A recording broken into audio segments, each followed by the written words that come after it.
Right. So hello, everyone. Good morning. Thank you so much for joining.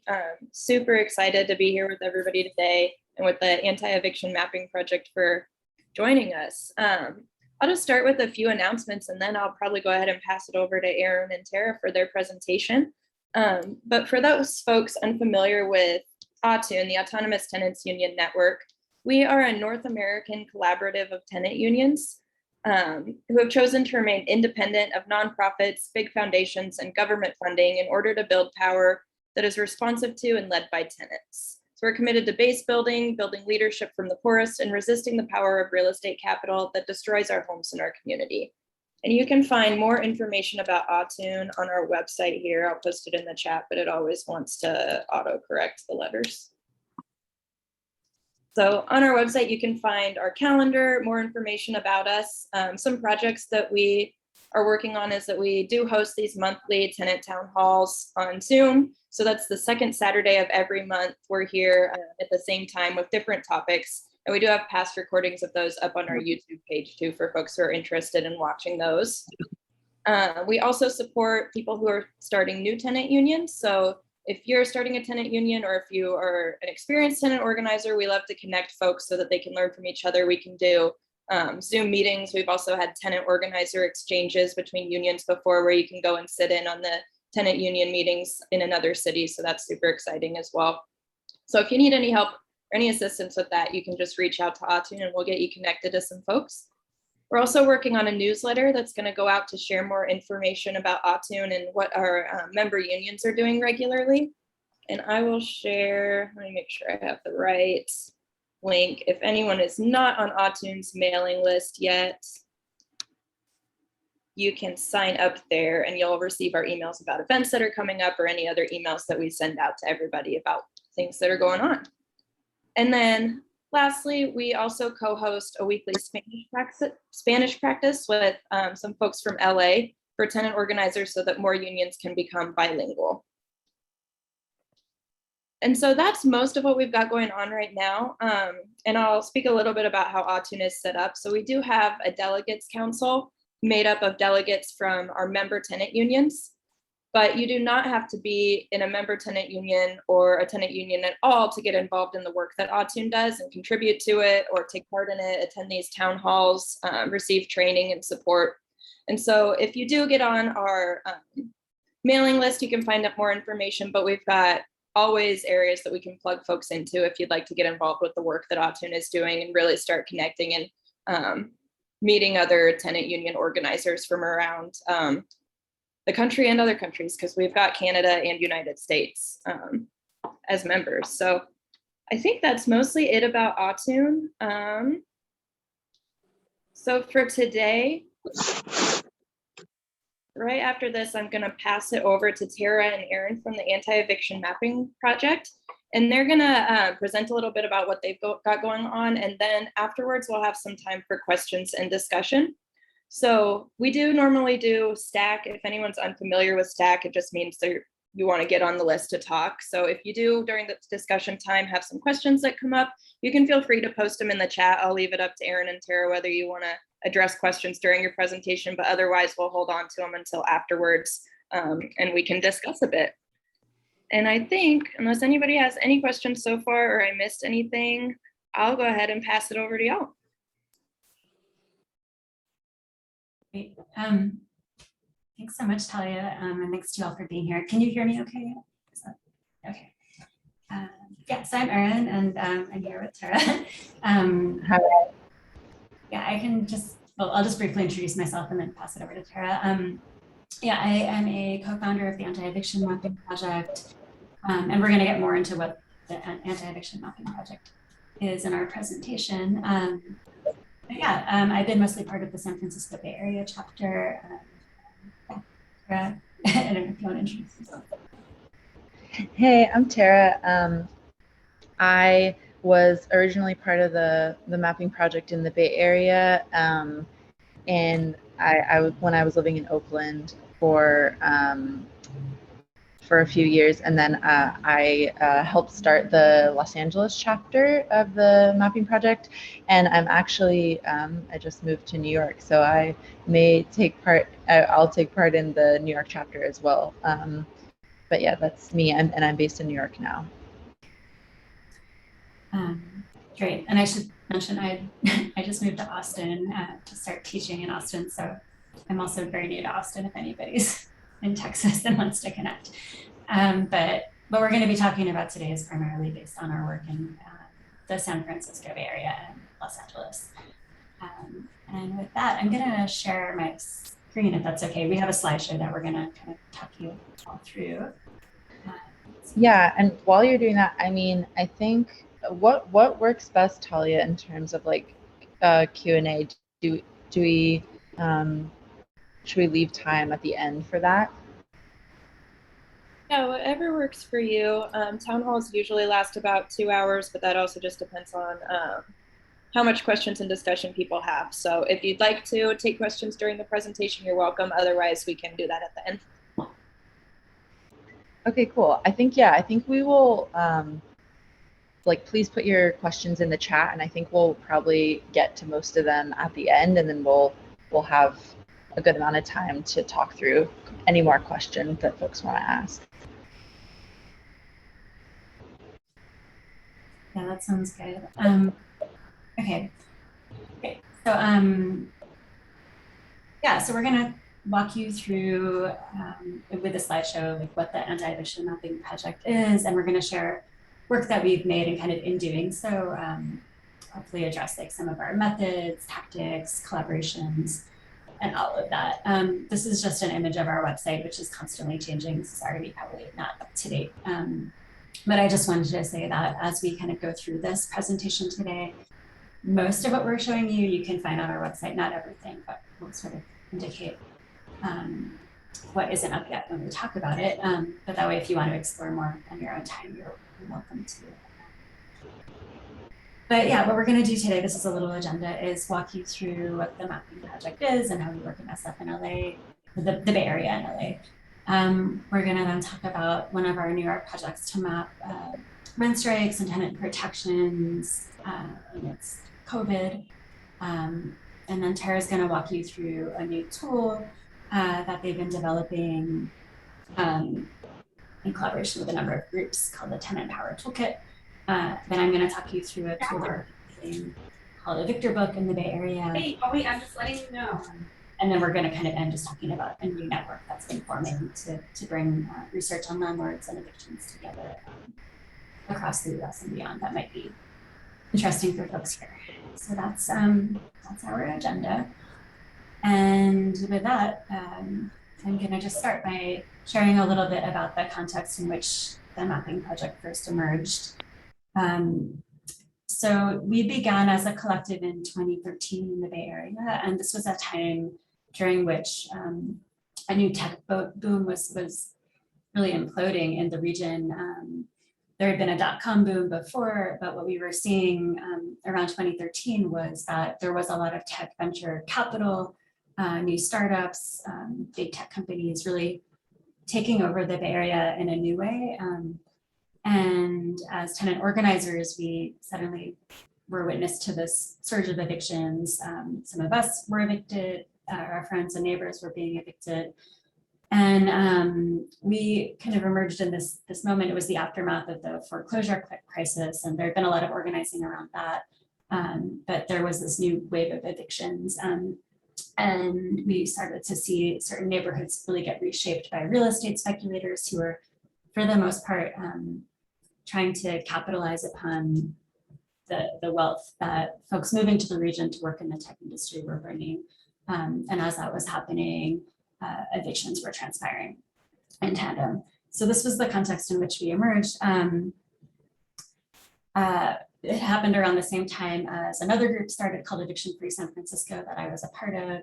It's not around anymore, but it was a direct action mutual aid group, and we would coordinate actions with tenants facing eviction through a mutual aid model to put pressure on their landlords. We also took part in what were these tech bus blockades that were really big at the time that a number of groups were coordinating around the city. And one of the issues, though, that we kept on coming up against in our organizing against evictors and against evictions was that more often than not, tenants didn't really know who their evictors were. We would, see often, and I'm sure a lot of folks here are familiar with this phenomenon of big investment companies operating through a number of shell company, limited liability companies, and limited partnerships. And so we would have, tenants come into our meetings and also come into the San Francisco Tenants Union, which was housing us as a collective at the time, and complain about being evicted by these LLCs.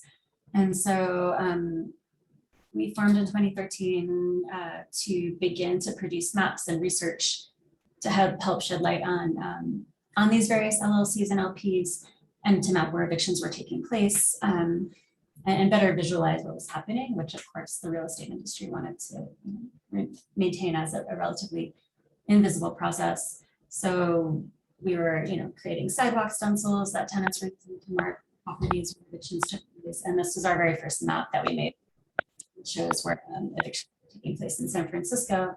And you could hover over the map and learn about who the LLC was if we were able to figure it out.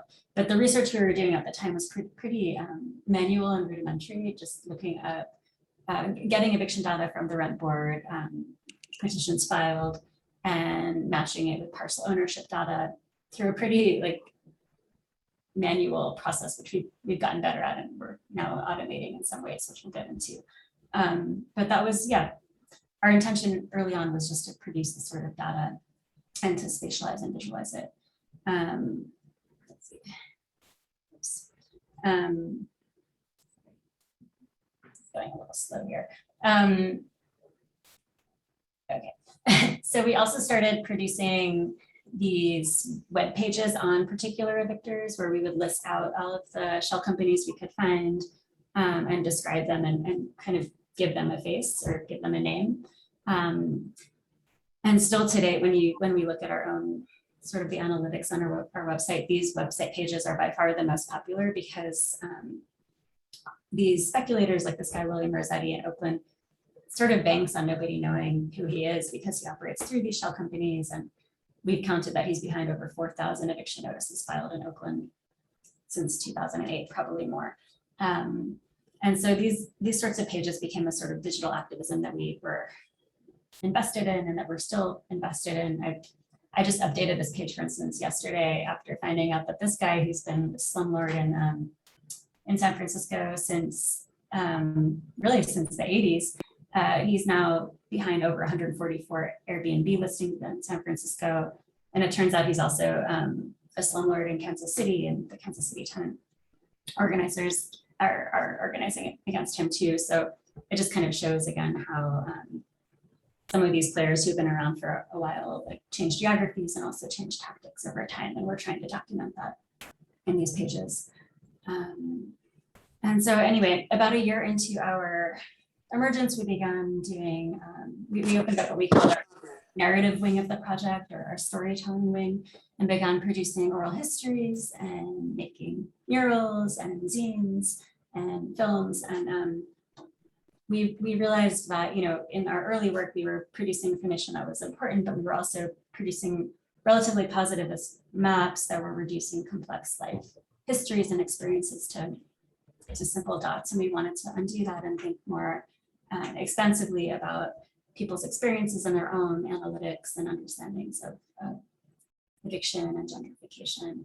I'm not going to get into all of these projects, but I will say that probably well over half of the folks in the mapping project are engaged to date in narrative work. And really when we started as the mapping project, there were only a few of us. When we opened up our narrative wing a year later, we doubled or tripled in size. And just to note too, everybody in the project is a volunteer. We're all working collectively. We're not a nonprofit and we're not for profit. And a lot of people join because they're interested in doing narrative work, or they're interested in making maps or learning new skills, and working collaboratively in partnership with different community groups. And a lot of those partnerships we started to build out again through this narrative work, working also with local artists and muralists and filmmakers. And with that, I'm going to turn it over to Terra to talk about some of our reports. Yeah, so I think all the reports on here are Bay Area based, and this is actually how I got into the work. I was working at a clinic in San Francisco called the Eviction Defense Collaborative, where most people go if they have gotten an eviction notice, and we were gathering a lot of data on. I mean, we had kind of one of the only data sets on what people were actually experiencing that wasn't like through the courts. So that's been one way that we have like made some of our maps, and we've had a more like holistic data set that we can represent through maps. But the reports on here are collaborations with all sorts of organizations in the Bay Area in California. This one, Counterpoints, was a product of a year-long project with Tenants Together and several other local community partners in the Bay Area in 3 cities in the East Bay. So this was kind of our one of our larger projects moving from like San Francisco into the East Bay. We also have this map on the upper left, the mapping relocation. We used data from that clinic that I mentioned that I was working at, and we followed up with people and looked at where they ended up. And then we had, like this Wall Street landlords map is used by a lot of organizers in California, and we keep that pretty updated. This Disrupting Displacement report was done with the California Reinvestment Coalition, and we looked into data on who was financing evictors, and CRC did some negotiating to get banks to stop giving loans to certain evictors. And then the Rent Control for All map was more of a policy-oriented map around the Costa-Hawkins fight. And this Counterpoints, this is a video down here at the bottom. The Counterpoints project was a year long, and we ended up having like a release event. So this is a video of the release event at the bottom. But it like all of our work, I think, was done in collaboration with a lot of partners, and it ends up, I think that video is a good articulation of the large community of people behind most of our work. So yeah, that's some of the report work that we've done, and I think and this next slide is about the atlas that just got printed and sent to people, which was a product of like I think 5 years of work. But I think both are examples of turning our work into like non-digital forms. So taking like, most of our maps are online, and we always look for ways, including like the murals and community events, ways to take the work offline and have it be accessible on paper or in person. So Counterpoints is our San Francisco Bay Area Atlas of Displacement and Resistance. And there are 7 chapters edited by different people in the collective. And then each chapter includes contributions from folks doing work in the Bay Area. And there's lots of like artwork and stories, like excerpts from our oral histories that we've done. And there's maps, and there's tons of stuff. Erin, do you want to say more about the Atlas? I edited one of the chapters, and Erin was a wrangler for the project and edited multiple of the chapters. Yeah, no, I think everything you said, I mean, it was, an interesting exercise, because a lot of it, at least for the 2 chapters that I co-edited, a lot of the work was us trying to translate, as Terra said, what is like online interactive data and maps and visualizations into something 2-dimensional. So it was a challenge. I think a lot of people tried to digitize analog maps, so we were sort of working the opposite way. But yeah, it took 5 years to make, and was, there are over 200 some contributions from different community partners. And I think one of the things we really wanted to do in it was, well, a couple of things. One, we wanted to be conscious in decentering San Francisco and even Oakland for that matter from the wider Bay Area, even though those two areas are still quite dominant because so many of us in the project have lived and worked and organized there. But we wanted to think about the Bay Area more holistically in the 9 counties that comprise it. And we also wanted to think more historically. So yeah, there's a lot of work about ongoing histories of racial dispossession, but also early colonization, which there's a chapter on indigenous geographies and resistance.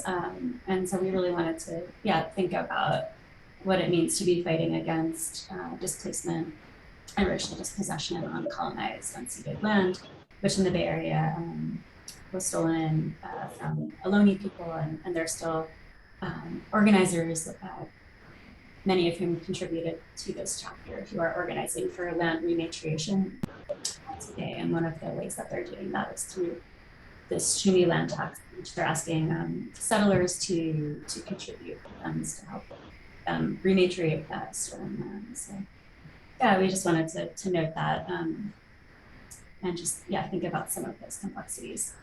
So yeah, that's the atlas. You can buy it from PM Press. We use PM Press, which is an Oakland-based press who's very aligned with our own politics. So feel free to check it out there. There's an ebook and a printed atlas. I'll do it. Around that.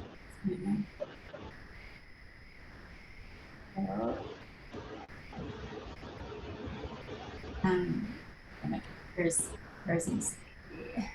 There we go. Oh, Okay, there you go. okay. So yeah, thanks, Erin, for articulating so much of what we're about. And I'm just going to talk for a minute about the Los Angeles work. So in 2017, we started a chapter in Los Angeles, and I was moving there, and I got together with some others in LA who wanted to do this work in LA. I think we wanted to be careful not to just replicate exactly the same analyses and the same articulations of gentrification and the forces at play in Los Angeles that we did in the Bay Area. So we spent a lot of time just figuring out what work needed to be done there. But we do have the Ellis map because it's a statewide law. We have the Ellis map in LA, and it was actually interesting to see the Ellis Act is being used a lot more in Los Angeles more recently. It kind of like had a wave in the Bay Area and is still being used there, but I think the numbers are rising in LA more recently. So that was one of our first maps in LA.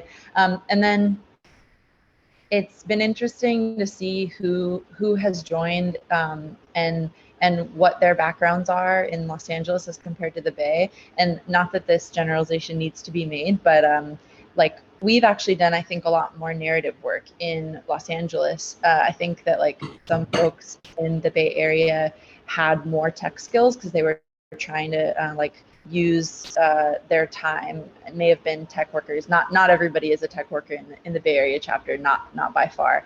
But I think there maybe were a few more tech skills floating around. And in LA, there's a lot of people in the industry and a lot of people who work in media. And so we have 2 projects in LA that were some of our first. That one is Tenants in Common, which is our oral history project. We teamed up with the Los Angeles Tenants Union, and who Julia, who's in the Tenants Union, took these really beautiful portraits of people that we interviewed, and you can listen to all the stories online. And we had plans of also putting this up in person right before the pandemic, but that didn't end up panning out. But we may end up putting some of these faces in person. And then the Boyle Heights art washing project. You guys have probably heard of Boyle Heights Against Art Washing and Displacement, which is a collective involving some folks in the tenants union and other people who were interested in and were already organizing around against art washing in the Boyle Heights area of Los Angeles. And when we arrived, we immediately started working with them. And this project is a map of all of the galleries in Boyle Heights, like many of which this force was able to prevent from staying in the neighborhood and pushed out, and a lot of the galleries have closed. So please look at that website. It's a kind of a deep dive. There's information on each of the galleries and what the effort was to get them out of the neighborhood.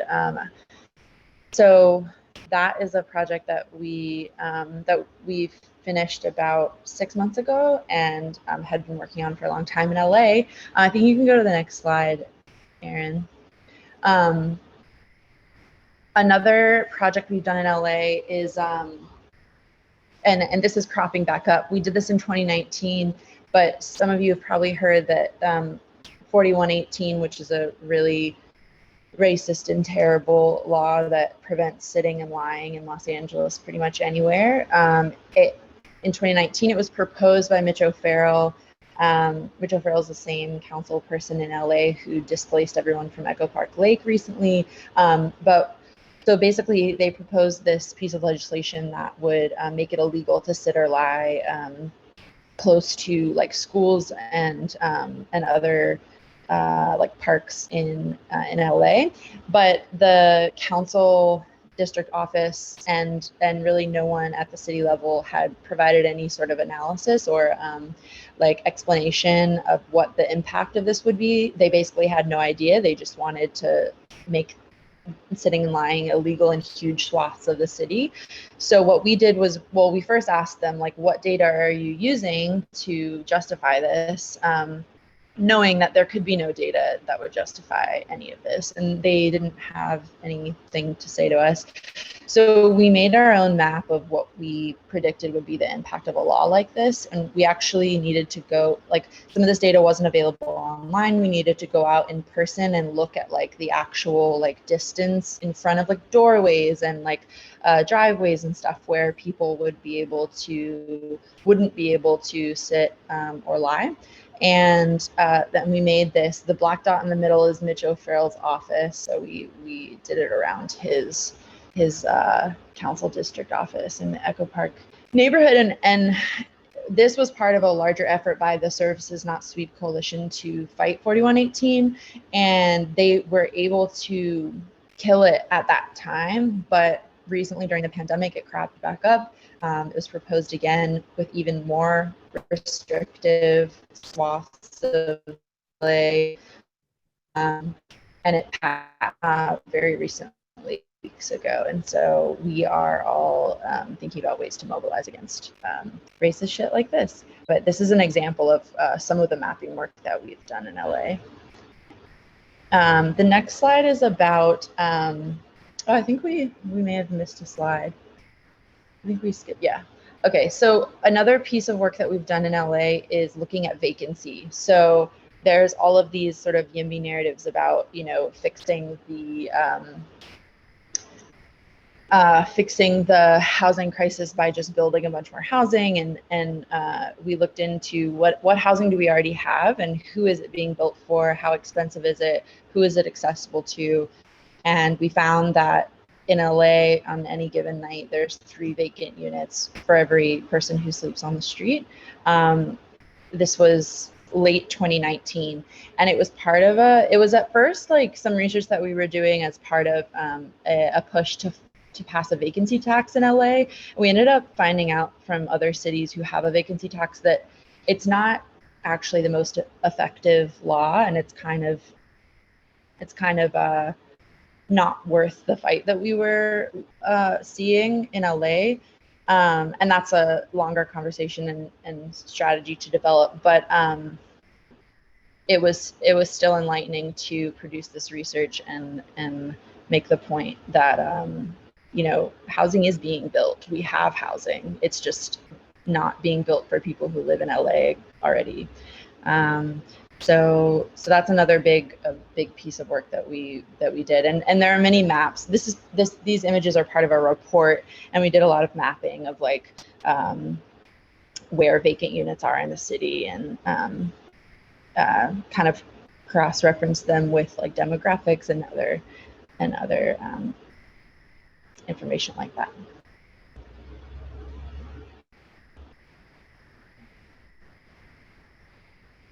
This is right? I didn't skip one. Okay. Yeah, thanks, Tara. So yeah, we wanted to talk a little bit about this COVID-19 global housing map that we made or are still making in response to the pandemic. And yeah, so when COVID hit, we had basically 3 chapters, and we sort of skipped over the New York chapter because we have limited time, but there's also a New York chapter that formed around the same time as the Los Angeles chapter. And we actually had plans to have some of us all gather together in person right around the time that COVID started, which of course we weren't able to do. So prior to that, like our different chapters were, having maybe monthly meetings, a monthly LA chapter meeting that would be in person in LA, and one in the Bay Area, one in New York. And with COVID, we realized that we could actually start meeting together and start doing more of what we're calling this sort of cross-chapter collaborative work, because we said when we were online, and because also, COVID was exacerbating ongoing housing struggles in our different areas, but locally and globally at the same time. And we decided we wanted to start mapping where eviction moratoria were taking place, and also where rent strikes were taking place, and created a platform to do that. Yeah, it still exists. We're all in the process of adding a whole nother feature to it that would also map evictions and well, actually, I can show you. This is like a beta version of it, but also oral histories, because we have a whole oral history side of the project that's been producing oral histories with folks who are either on rent strike or who were on rent strike or who are being evicted because of the pandemic. But whoops, sorry, my computer is bugging out. But I think one of the things that I wanted to share and talk about a little bit with this is that a lot of the other maps that we made digitally, some of them we've made kind of by creating new code from scratch. Often we're using parts of code from here or there, and sometimes, or more often than not, we're actually using pre-made platforms that make it relatively easier for folks without a lot of mapping or coding skills to produce maps. But we also have a lot of ethical issues with many of those platforms that exist for a variety of reasons. Some of them are tied up in context of Bay Area gentrification and techno-capitalism, like Google. It's really hard to get off Google. We're using the Google slides right now, but also there are, with this map we had an idea of creating a global version, and we had community partners we were working with in Brazil and Italy and Romania to do translation, and we wanted to kind of create this localization and internationalization feature of the map so it could be accessible in different languages. We've been on this ongoing process to create our own, to build language justice better into our own main website, and we're working on that right now too. But long short, we had all of these ambitions to get off of corporate platforms and to have this map operating in so many languages. Like I think we got it translated into 12 or 13. But that problem was that the COVID landscape kept on changing, and some folks got so caught up in being almost like technologically perfect that we didn't really get this out in on the ground in the ways that we wanted to. And I think it kind of brings up just some interesting things to think about when building maps in terms of how much time it might take to build something from scratch, and what kinds of technological expertise are needed, and what kind of bottlenecks might be created if projects become so technologically complex that you know, most folks working on it can't actually, implement changes that are wanted. So I don't think that we have the perfect solution for this, but it is something that I think really came up in a new way with the pandemic. The other thing is that, you know, we're so used to doing work that's very locally grounded in one particular city or region. And we knew that we couldn't represent every region across the world equally. And so we kind of ran into this problem with this map too. You know, it looks like there are so many more rent strikes happening in the Bay Area, which is of course not true. It's just that people who know us and use our project are more heavily located in those regions. And so we typically don't engage in maps or mapping, you know, across the US, or, you know, we don't have databases of evictions that are holistic across the US, and that would be really quite hard to do. But we do nevertheless want to engage in fostering international and, you know, solidarities and even solidarities within the US. And I think that's what's so great about ATUN, but something else that we really kind of came up against with this. But we're still working on it, and we still do have active community partnerships we're fostering. And I think this version of the map will be out really soon, which is going to be much more Bay Area centric, because most of the oral histories that we've been producing as a part of it are in the Bay Area and being done with community partners there. But yeah, I don't know. I think there were just like a lot of interesting lessons that we learned in this, and we're still learning. I don't know, Tara, do you want to say anything else about it, or? I think, yeah, I mean, I think everything, I think, like, as you mentioned, it's just been hard to keep up with the changing policy landscape during COVID and all of the moratoriums and changing rules.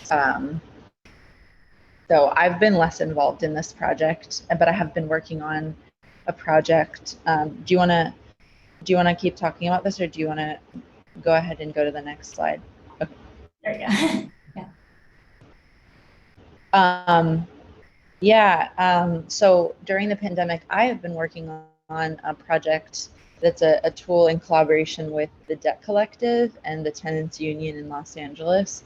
And where do I even begin? I think a huge problem in tenants' rights world is that, like, the legal system is completely set up to benefit property owners, and tenants basically have no real recourse in the eviction, like, legal process. I don't know, most of you probably know this, but, you know, in California, when you get what's called an unlawful detainer, which is your eviction lawsuit, you have 5 calendar days to respond to it. And if you don't respond, you lose by default, and the sheriff can come within 2 weeks. So that's an incredibly fast, incredibly traumatizing process. And, you know, as many of you know, tenants usually don't have access to a lawyer. Landlords always do. So the balance of power is really uneven. And so early on in the pandemic, the Institute on Inequality and Democracy at UCLA, where I also work, had done some research on, like, this kind of impending wave of evictions that we were going to face when this was, like, when we thought the pandemic would last, you know, a year, and when we had no idea what was going on. And so Gary Blasey, who's like a historic tenant attorney and now law professor at UCLA, wrote this report about that wave of evictions. And I always say that it took someone not in the housing circle to believe that it was possible that we could build what we're building right now. And that's Hannah Appel of the Debt Collective. And she was like, this is so immoral, this is so terrible, you know, this balance of power is so off. Like, let's build a tool that lets tenants, that puts a bit more power back in the hands of tenants and lets them respond to their eviction lawsuit online without having to find an attorney. So this is something that, like, you know, at the clinic I worked at in San Francisco, we always like dreamed about it, but never thought it would really be possible. The way that the filing works and like the way that the court system works, and every city has a different court system and a different court form. And but we've been working diligently for the whole pandemic, and we have been responding also to the changing landscape of like moratoriums and when they lift and what relief money there is, and all of the chaos that all of us are dealing with right now in terms of housing and tenants rights stuff. So this eviction defense toolkit or tool, which is part of the tenant power toolkit, it's almost ready for launch in California, in LA. The moratorium lifts on October 1st. Tenants will again be able to be evicted. So that is when we are planning to roll this out. And what it does is it basically, you go through a tool and you fill out a bunch of information, and it populates the court forms that we then electronically file for you in court. And it was like built by attorneys, but the intention is actually to put some of the like, because a lot of times when, I don't know if you guys have had this experience, but a tenant will come to like your tenant union meeting, and they do need legal help. Like at the end of the day, you know, we want to organize with them, but then we have to hand them over to attorneys at a certain point to respond to their eviction. And I think one thing the tenants union has experienced is like that we lose tenants to lawyers a lot of the time. Like we want them to stick around and organize with us, but you know, they just need immediate legal help.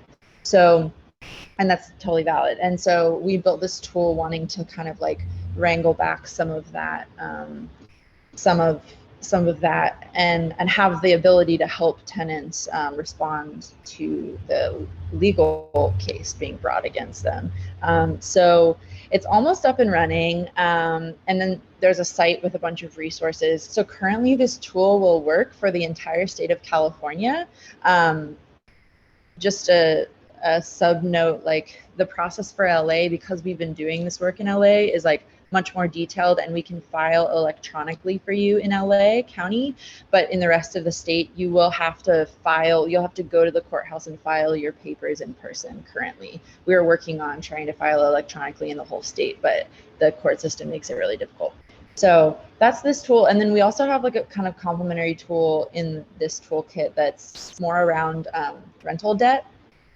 So it, like that has been a changing landscape too, because we've been working with the debt collective. Hannah and others were really excited about the fact that potentially we could organize around debt, that debt could be like rental debt could be a piece of leverage that we could organize around.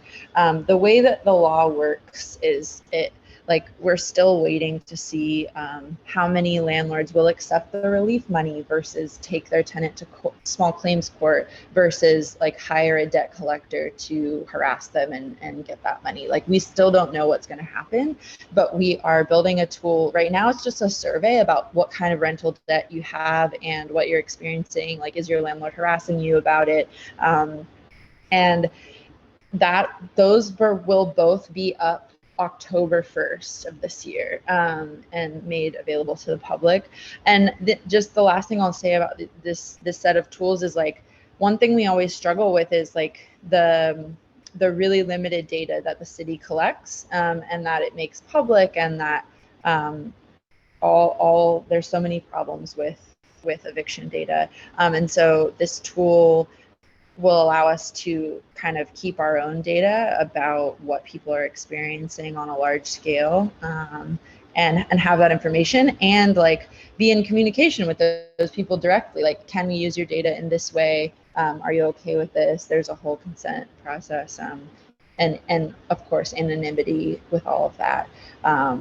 But it allows us to get a better sense of what's going on without having to like go through this really messy public data source that we have done with all of our other projects. But yeah, I think that's all on this tool for now. Great. Yeah, I'm excited about that tool. I'm going to just briefly share a little bit about another tool that the mapping project's been working on called the Victor Book. And this one we began working on pre-COVID in the spring of 2019. And really we had dreams of creating this tool since the mapping project started. It just took us that long to actually build up what we needed in order to think about making it a reality. But it's a tool in which you can look up an address or a landlord investment company or a shell company and learn about that, the history of that property, what evictions have taken place there, or you can learn about the landlord's portfolio, like all of the different properties that they own through all of their LLCs and LPs, and any evictions that have taken place in any of them.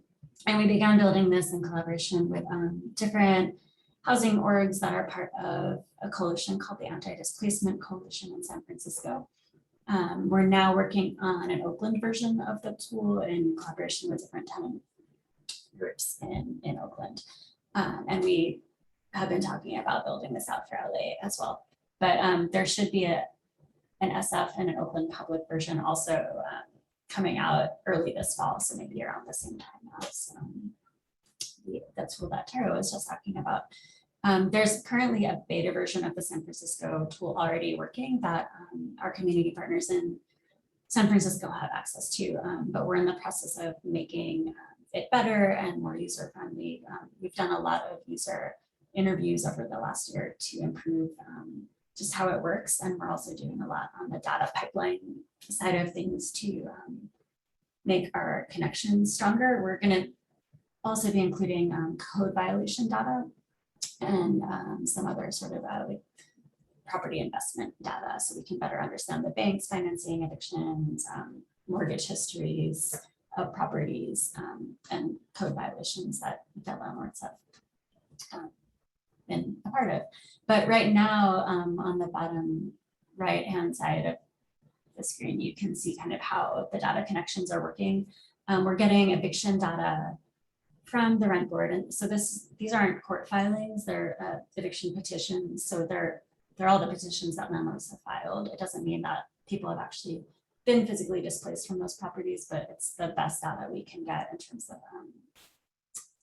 evictions in San Francisco. It's very, very hard to get court filing data in California because of a masking law that tenant lawyers helped actualize to prevent tenants from tenant screening companies who want this data to screen tenants.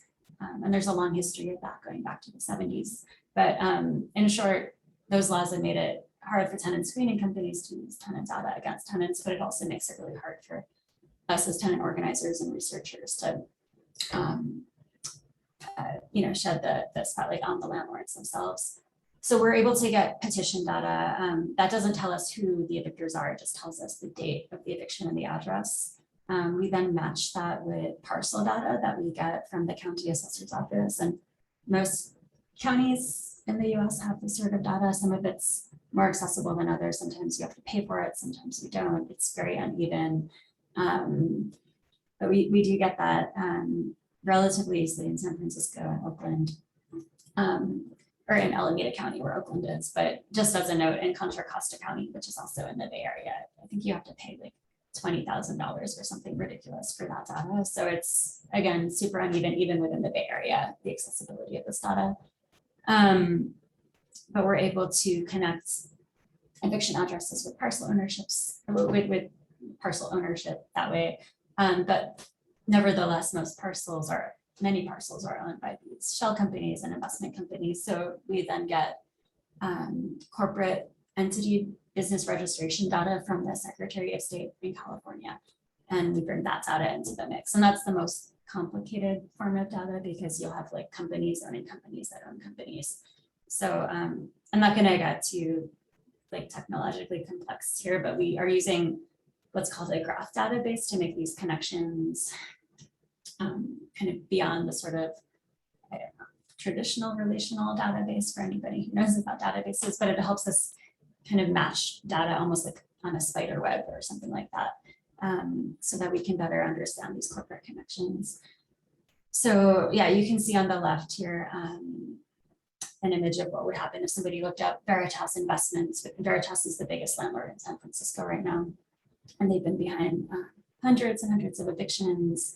They own over 200 shell companies, and you can just see some of them represented on this visualization on the left. And we want to be able to kind of make this data accessible to tenants and tenant organizers to help folks coordinate, for instance, multi-building rent strikes and campaigns.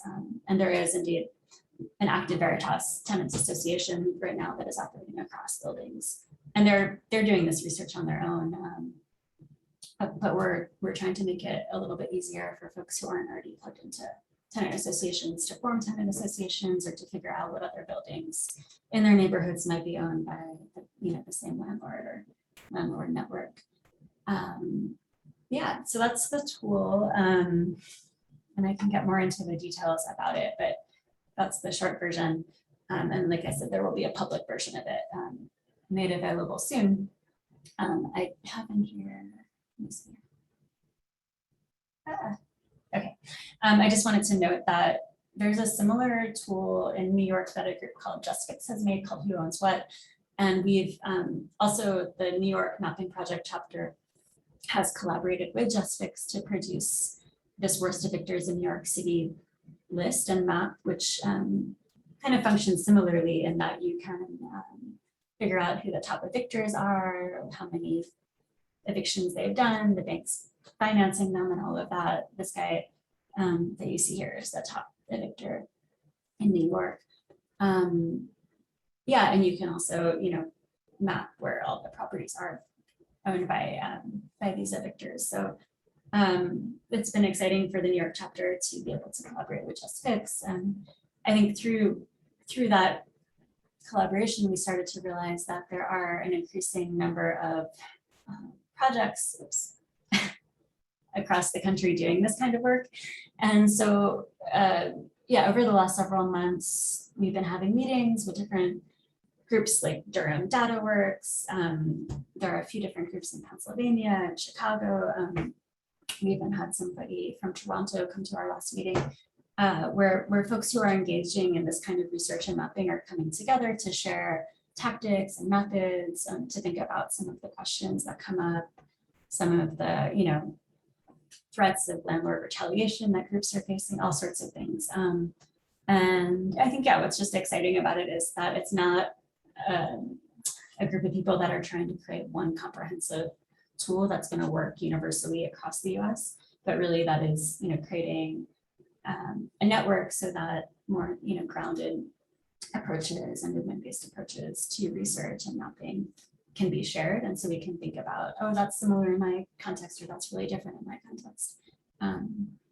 Yeah, so to me, that's really exciting. It's very nascent, but if there are folks here who are already doing this kind of landlord mapping or research and want to plug in, you just let us know, and we can help connect you to it. It's yeah, we were just thinking it might be a sort of like parallel version of ATUN in a sense, in that yeah, it's not one big comprehensive mapping project, but really a network.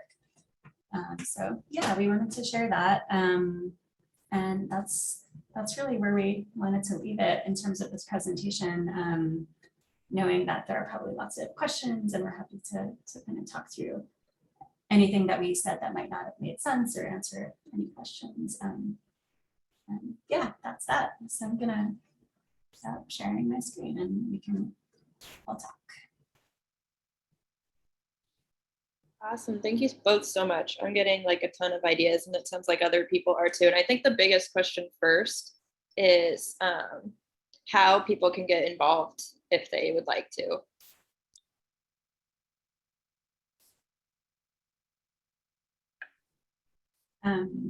Yeah, but we're, like I said, we're 100% volunteer based, and we are very much rooted in those three chapters: New York, LA, and the Bay Area. But yeah, so if there are folks in those locations who want to get involved, that would be amazing. But even if you're not, I think this again is a phenomenon that kind of is unique to COVID, but we do have folks who are part of the project who are living all over, who are helping in various ways. So normally when folks get involved, it's great to get involved in like one of the sub-projects that we're working on. Like there are a handful in the Bay Area, a handful in LA. And yeah, and then we have normally like every 2 months or so, we're having these all chapter meetings. We have a political education series that we're also doing just for our members. So there are lots of ways to get involved, and we could always use the help. But yeah, I don't know if Terra, you have other things to add. Yeah, I think you covered it. If you're interested, just get in touch. Awesome. Is there a best email or something for people to contact? You can so the anti-eviction map at riseup.net is our general email. I generally field that one. I think if you want to get involved in LA, maybe to contact Terra. Bay Area, you can contact me. If you're in New York, you can contact either of us or just the general mapping project email. We'll connect you with New York folks. Now Terra's in New York too. So. Great. And if people have other questions, you can go ahead and type stack in the chat. But the other question that I'm seeing was, how is the eviction petition data obtained? I think there were some questions about whether you're able to get that right offline, or some people might have to do public records requests. I know it'll vary everywhere, but. Yeah, so for San Francisco, we do public, well, we have a relationship with the rent board actually, and we're able to request that data from them. In Oakland, we do public record requests. It's really different in different locations. Yeah. Yeah. In California, there's a masking law. So like, I think it passed in like 2014-ish. And it makes it so that like you can't just put the data straight online. So you have to actually be approved through like an exemption to that masking law. And in LA, it's a lot harder we don't have a relationship. There is no rent board really in LA City. It's a lot, they have like a really terrible data management system. But what you can do in LA is go online and find you can scrape the unmasked cases, which is like a small percentage of cases, and you can find those online, but otherwise it's actually a lot more difficult to find this court eviction data in LA.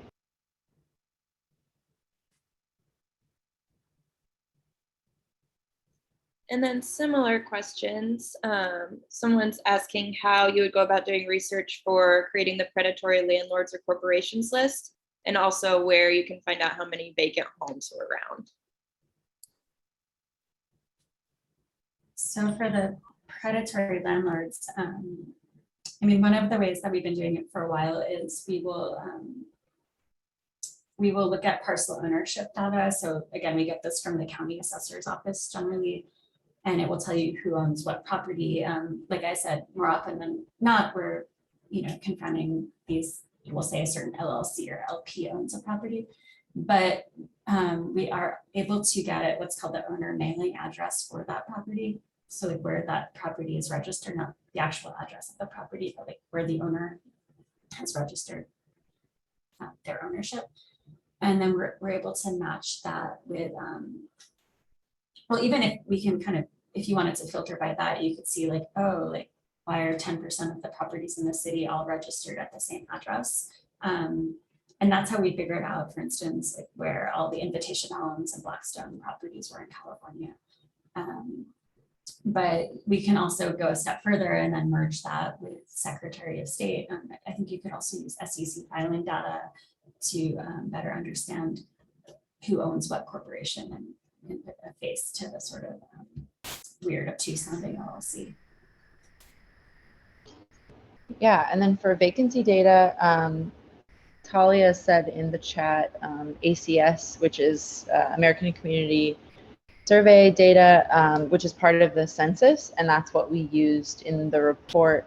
But if you can get access to I think the most accurate data on vacancies is actually Department of Water and Power, because it's like, is the water meter actually on or being used? And after we produced this report, we tried to get access to the DWP data, but the city got access to it for their report after this, and it was pretty consistent with the ACS census data. But yeah, so those are two places to look for vacancy data. And then, I mean, you can also, like, some research that was done a few years ago by folks in Skid Row, they actually just walked around and looked at like the number of windows with like lights on, and then they would like call the owner of the condo building or development project to see how many units were being rented out. And sometimes they'll answer those questions and sometimes they won't.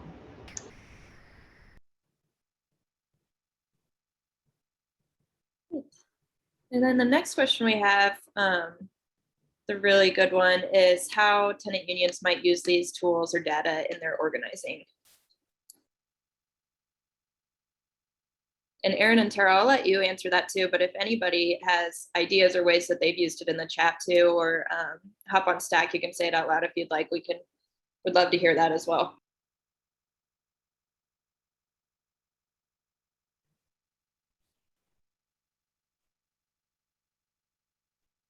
I can just offer really quickly. I think one of the things that we have been, finding again, when you have these big serial landlords with eviction histories or sort of like tactics, if there is a tenant union that's offering, counseling to tenants, and they are able to, register the tenant's address, or maybe they already understand like, oh, this is a, Veritas tenant, they'll know a lot more, like, oh, Veritas does this kind of retaliation, or they might also be able to say, you can also plug into this tenant association and get, support that way. So I think there's just that sort of thing in terms of the evictor book tool and what we've been imagining it being used for.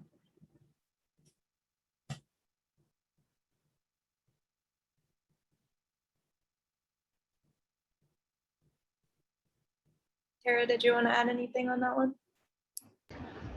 I might, but did someone from the Sacramento Tenants Union they're on Stack in the chat? Yeah, they can go ahead. That's to you. Yeah, can you all hear me? Yes. Okay, yeah, this is Kitty from the Sac Tenants Union. And one way that we've used this sort of thing for organizing is we have some awesome data savvy people get data on evictions, and then also code enforcement complaints that seemed like they were probably the fault of the landlord. Like people who properties that were listed as rental properties that had issues with like rodents or like mold, stuff like that, as opposed to like a lot of code complaints that are like, somebody left the car parked in front of my house for too long, so we filtered that out. And then from that, we got a list of like, we identified a bunch of properties that either had a lot of evictions or a lot of code complaints or both. And then we kind of like cased those properties just to see what they were like and what the access was like and how big they were, and came up with a short list of spots to go canvassing, where we were like, okay, we would probably talk to people that are angry at their landlords if we canvass here. And when we actually did it, it was like, a mix. Some properties we were spot on about, other properties people didn't want to talk to us, or they were like, no, I love it here. But we were able to identify some like really promising sites for organizing and tenant council building through that approach.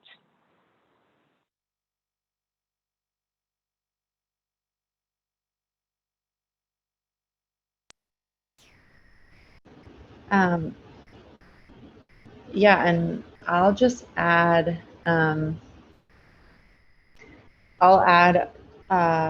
with the tenant power toolkit stuff, kind of before the relief money was on the table, and still, one thing we were trying to do through the rental debt survey was connect tenants who might have the same landlord who are also in debt, that they could organize together and negotiate with their landlord to stay in their homes.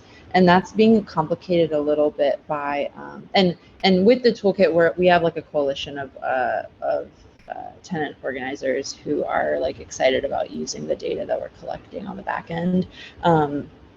But that's one potential idea, and also just connecting tenants who have the same landlord in general, even if they don't owe rental debt. I think that's like a goal of a Victor book as well. So we may try to use those tools in tandem to try to help tenant unions organize as we move out of or deeper into this pandemic.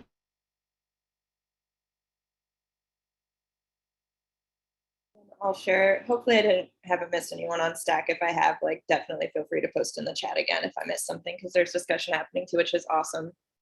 But one thing that I really liked that y'all mentioned was that map that you used when the city like wasn't making a map. And that's something that we've seen like in Omaha.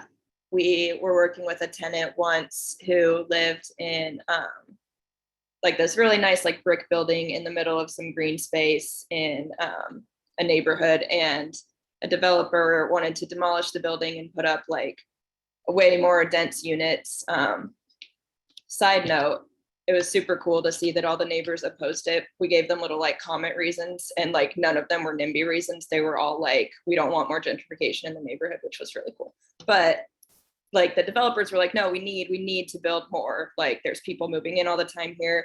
But when we like actually looked at the data, which the city, I don't know why they never do that themselves, there was like 500 vacant units within like a 2-block radius. And that probably wouldn't have made a difference like if we went and showed that to the city, but I feel like best case scenario, it could make a difference. Worst case scenario, that can be an organizing tool in itself, just to like shift that narrative, you know, bring up the point that the city, like, they don't generally care about the facts. They care about doing whatever they want to do, and the developers care about making profit, but like we can show that through this work.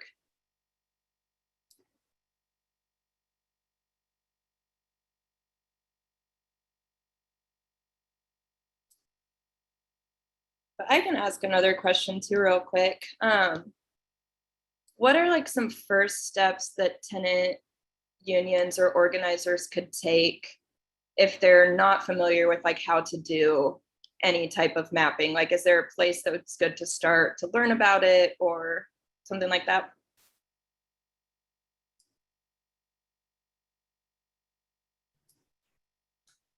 Yeah, I mean, I guess I can say when we started as a collective back in 2013, I had never made a map before. I had like no background in mapping.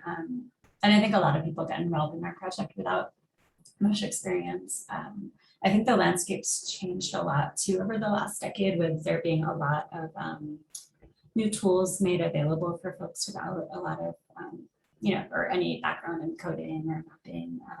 Like I said, some of them are a bit problematic in terms of who has created them. Esri has been around for a long time.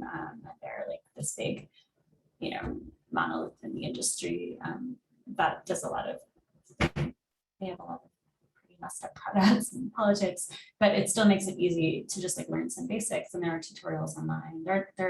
We use Cardo a lot, which formed, I think, more as a, less of a big corporation, now it's a bigger corporation, but they have products where you can kind of create an end-to-end map where you import the data and then can export a web map, you know, using their platform. And then there are a lot of amazing open source alternatives. So yeah, like Leaflet, for instance, and of course there's OpenStreetMaps. There's all sorts of amazing open source products, but often they do require a little bit more coding knowledge. But if there is somebody who has that, and you can do skill shares, or you want to take a couple online tutorials, you can still use some of them relatively easily without so much experience. But sometimes just like using one of the pre-made, easier to use platforms, I think can also just be empowering, and you're like, oh wow, I made something and it's online and it's actually being used by tenants and tenant organizers. And you know, so just to kind of get over that sort of barrier of thinking that only people with expertise can make maps, I think is always great. So yeah.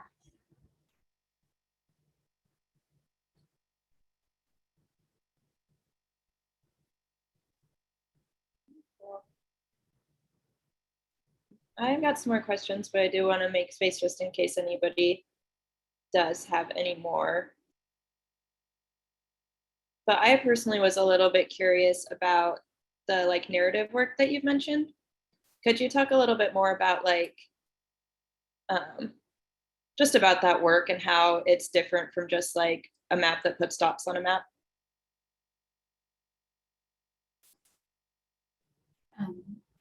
I can start, and then, I don't know.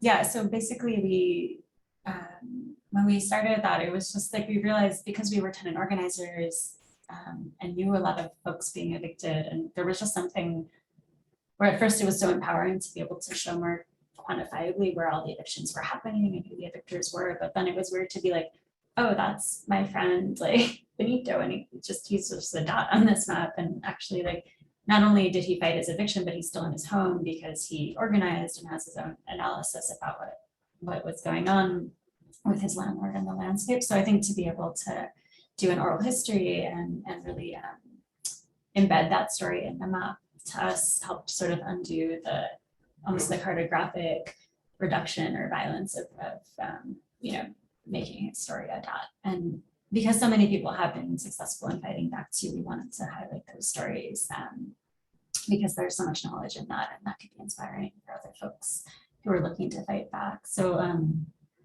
yeah, so we made our first digital web map that we called Narratives of Displacement and Resistance, at first just for San Francisco in 2014, and we published it the same time we released we had this unveiling ceremony for a mural we had been working on in an alley in San Francisco that's home to a lot of political murals. So we had this dedication ceremony with, we were able to feature a handful of oral histories in the mural itself with this call the wall feature. So you could call a phone number and hear snippets of the oral histories. And we brought folks together who were featured in the oral histories and had this mural dedication ceremony. We also created our first zine then that we released at the same time called We Are Here, which features more, again, stories of resistance and ways that folks have been able to stay in their homes in San Francisco. And there are a lot of transcriptions from oral histories in the zine. So that was our first foray into doing all of these things like oral history work, where we were embedding oral histories in web maps and then making zines and murals, or a mural. But really that work's just taken off since then, and there's so many different projects in all three of our chapters that are approaching narrative making and storytelling differently. And within the Bay Area, there's a zine project that was published in 2019 called Black Exodus, which is focused on Black experiences of displacement and gentrification in San Francisco, really over the last 50 or so years, with a focus on redevelopment histories, but also environmental racism today. And there's a film project that came out of San Francisco, or the Bay Area rather, recently that weaves together, it's almost an homage to tenant organizing that weaves together stories of resistance in San Jose and Santa Rosa and Oakland. But that's just the Bay Area. I don't know, yeah, in New York, there is a zine project that's going on right now and a lot of oral history work where they'll have listening parties with different folks in community spaces to listen to oral histories and think through what the stories are telling.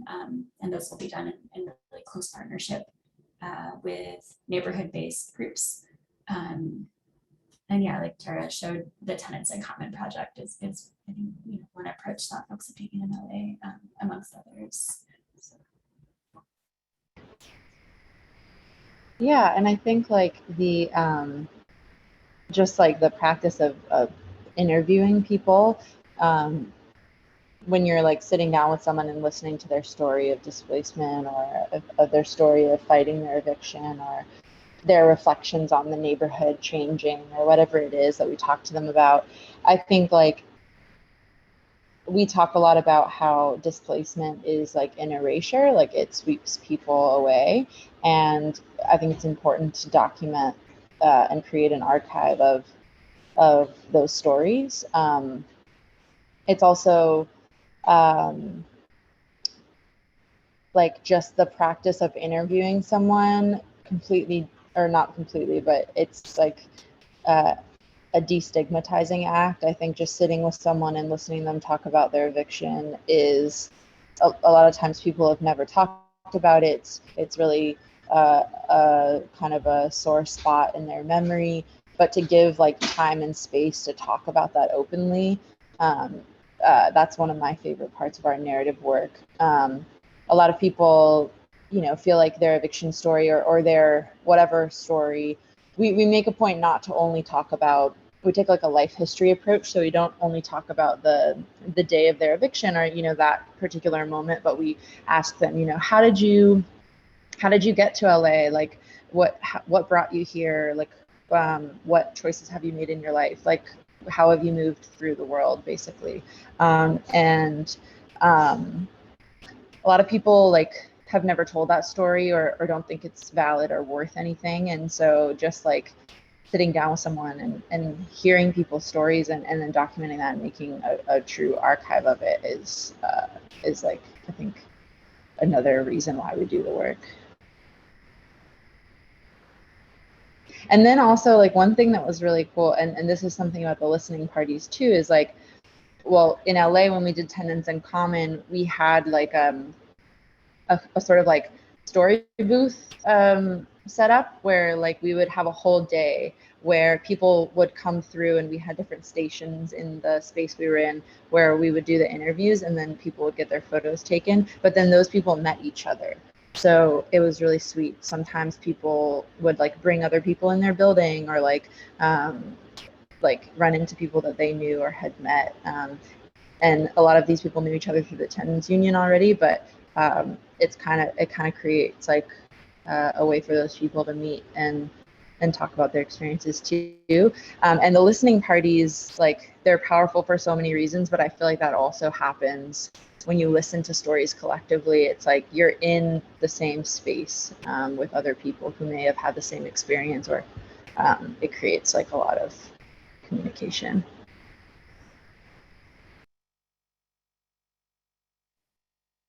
Awesome, I love that. That's some of my favorite parts of y'all's work, I think. It's really cool.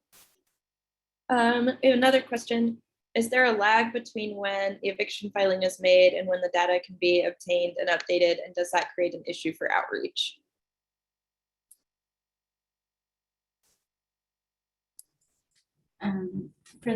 For San Francisco and Oakland too, there is a lag with the eviction petition filings for sure. We ourselves don't really have the capacity to update our tools like weekly. It's like we're lucky enough if we can update them every couple of months with data, just because that's the work of doing the request. And then with the Victor book, then we have to run that data through our pipeline to make the connections. So yeah, I think are pretty good at maybe updating our data quarterly or something like this based on requests from the rent board, which means that, yeah, it's not as responsive as it could be if you're trying to use it preemptively. I think one of the things though is, if you are using, some of these tools and data to try to stop evictions, one thing that can be really helpful is if you figure out all the properties that a landlord or speculator owns before the eviction is filed, before it takes place, and do door knocking with that. So you could be like, oh, Veritas owns, these 300 units or building, and then you can see, okay, evictions have taken place here and here, but they haven't here and here yet. And that might be a place where evictions are likely to take place. So that's, I think if tenants are prepared to fight the eviction before it happens, there are more chances of being successful. But there are also different types of evictions. And what we're seeing often is that with no fault evictions, tenants will have more time to fight back. So there's, more time to form a campaign, whereas 3-day notices to pay and quit, and a lot of lease violation evictions take place much more rapidly. So it can be harder to use that eviction data to fight back. And that's for the Bay Area at least. And I'll mention, this might have to do with what Jose is saying too, for like eviction defense purposes. In Omaha, we can't we could get the filing data because it is public in Nebraska, but you have to pay for the system. It's like $1 per search. Or if you like actually go into the courthouse, you can access it, but we'd have to like write it all down. I think that is what some other tenant unions do too. But that system that we would have to pay for, like they give subscriptions to like legal aid. So if you have a partnership with your local like legal aid organization, they might be able to get the data for you. Like that's something we've talked about with ours. They could pull the data every day. And then we have talked about with like going to the houses of people who are going to get evicted. So that's one option. But I imagine depending on the laws too, like in California, it may not be legal for the lawyers to share that with those laws. In Nebraska, since it's public, they could. But that might be one area that you can look if you're not able to find it online too. And the next question, someone asked us, how does funding for web hosting and storage work for these projects? Yeah, so like I said, we're not a nonprofit or for-profit, but we do have fiscal sponsorship through a local arts nonprofit in the Bay Area. And so we are able to apply for grants, which we do occasionally do, which helps us pay for those costs. We're like pretty scrappy. I think we're barely able to pay for those costs most of the time, but we have gotten grants to do particular projects. So we're not like getting paid. We don't have paid staff or anything, but we are able to offer sometimes stipends for folks doing work, but mostly, yeah, cover our operating expenses, which are pretty minimal because we're not paying for space, but we do have, yeah, like web hosting, data hosting, and some software subscriptions. For Counterpoints, we had to raise quite a bit of money to print the books, even though we were working with a publisher, because it's a full color atlas with hundreds of pages. They wanted us to raise $20,000, which was pretty onerous, but we were able to write, we did a lot of grant writing for that. And we did a Kickstarter campaign and we're able to raise that money. And for our Black Exodus zine too, it's 147 pages. We're calling it a zine, but it might as well be a book. It's also full color.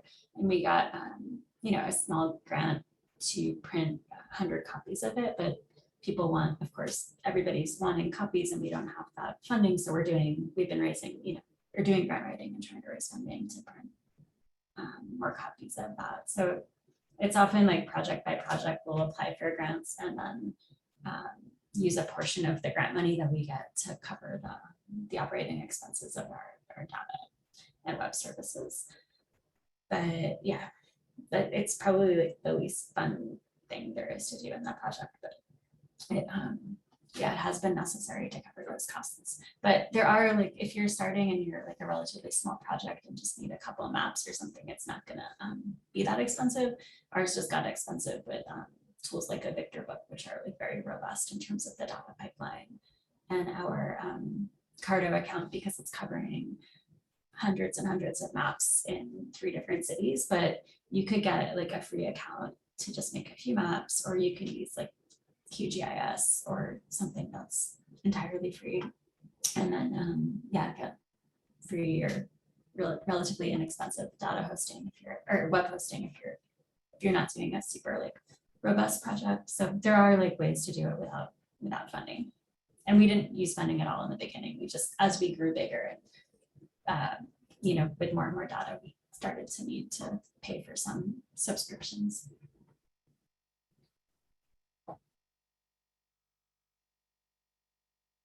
And next question, are there any other upcoming print projects like Counterpoints in the works right now, and how might those of us outside the Bay get involved?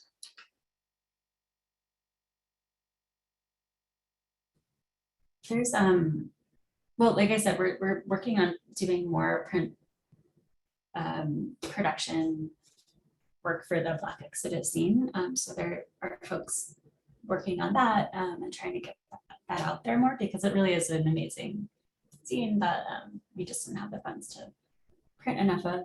I know the group, there's a zine project in New York called Nos Quedamos that folks have been working on detailing experiences in Bushwick.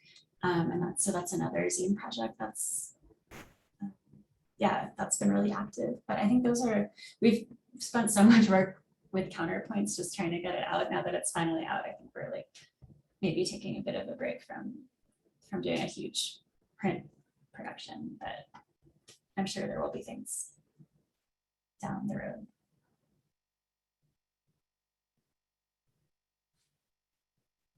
Awesome. Well, thank you, Erin and Terra, so much. I'm not seeing any more questions, although if somebody has one, I'll give it a second that you can go ahead. Don't want to miss anybody, but otherwise, would you all mind posting that email address in your website in the chat again for anyone who missed it?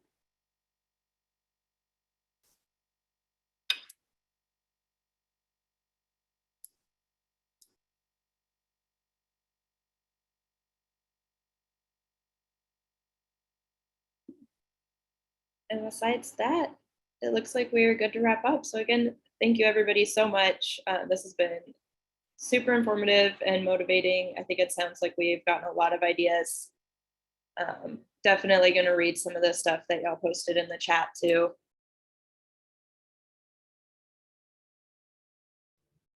Yeah, thanks. Yeah, thank you so much for hosting us and bringing us into facilitating. And Yeah, thank you so much. Thanks everyone. Eric.